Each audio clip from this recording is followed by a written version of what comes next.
મનોરથમ બંગલોઝમાં 17 મેના રોજ થયેલી ચોરીનો ભેદ એ ડિવિઝન પોલીસે ગણતરીના દિવસોમાં જ ઉકેલી કાઢી 2 આરોપીઓને ઝડપી પાડ્યા હતા. પોલીસે તેમની પાસેથી રૂપિયા 6.6 લાખનો ચોરીનો મુદ્દામાલ રિકવર કરી એક સગીર અને તેનો અન્ય મિત્ર જેને ઝડપી પાડી વધુ તપાસ હાથ ધરી છે. ભરૂચના નંદેલાવ મનોરથમ બંગલોઝમાં થયેલી ચોરીમાં એક સોસાયટીમાં રહેતા પ્રતિષ્ઠિત વ્યક્તિના 17 વર્ષીય પુત્રએ પોતાના મોજ શોખ પૂરા કરવા માટે તેના અન્ય સ્કૂલ સમયના મિત્ર સાથે મળીને ચોરીને અંજામ આપ્યો હતો.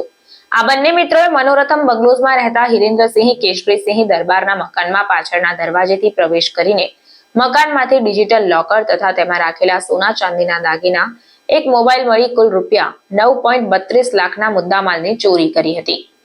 ત્યારે આ મામલે ભરૂચ એ ડિવિઝન પોલીસ મથકના ઇન્ચાર્જ પીઆઈ વીબી બારડે આપેલી સૂચના મુજબ કામગીરી કરવા માર્ગદર્શન આપ્યું હતું.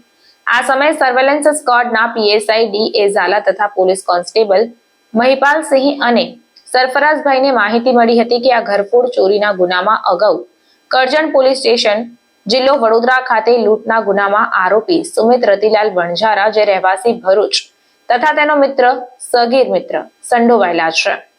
જેથી પોલીસે બંનેને ઝડપી પાડી પૂછતાછમાં બંને મળીને ચોરી કરી હોવાની કબૂલાત કરી હતી.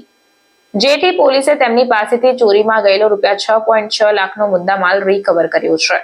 આ ચોરીના ગુનામાં સંડોવાયેલા સગીર અને સુમિત વણઝારા સ્કૂલ સમયથી મિત્ર છે. આ બંને મિત્રોને પોતાના મોજ શોખ પૂરા કરવા માટે રૂપિયાની જરૂરિયાત હોય ત્યારે બંને ચોરી કરવાનો પ્લાન બનાવ્યો હતો. આ સમયે તેમણે મનોરથમ બંગલોઝમાં રહેતા ફરિયાદીના ઘરે ચોરી કરવાનું નક્કી કર્યું હતું. જે બાદ બંને કિચનના બંધ દરવાજા મારફતે મકાનમાં પ્રવેશ કરી લોકરની ચોરી કરી લોકરને ગ્રાઇન્ડર મશીન વડે કટ કરી તેમાં રહેલા સોના ચાંદીના દાગીનાની ચોરી કરી હતી.